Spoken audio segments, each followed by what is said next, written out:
За 7 дугаар бодлогын хувьд ямар тооны 7-ны 2 хэсэг нь далтай тэнцүү байх вэ гэж өгсөн. Тэгэхээр биднэрт яасан бэ гэхээр нийтдээ 7 хэсэг ийм хэрчим байсан гэсэн үг. За тэрний маань энэ 2 хэсэг болвол далтай тэнцүү байсан бахны. Тэгэхээр биднэрт ямар тооны гэсэн учраас бид нэр тухайн тооны маань 7 хэсэг маань өөрөө хэдтэй тэнцүү юм бэ гэдгийг тооцож олно.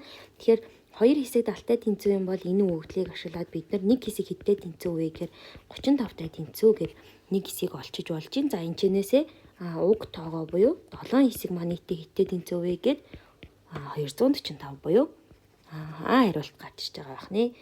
За 8 дугаар бодлогын хувьд дараах хоёр гурвалжны огтолцлын цэг. За огтолцлын цэг гэж юу хэлж байгаа вэ гэхээр тухайн хоёр зүйлийг хаана зэрэгцэж давхцаж байгаа вэ гэдэг зүйлийг хэлнэ. Тэгэхээр энэ хоёр гурвалжин бол миний энэ тэмдгээс хэсгээр давхцаж байгаа энийг бид нэр цэг гэж нэрлэдэг. Тэгэхээр бидний хариулт бол 8А байх нэ.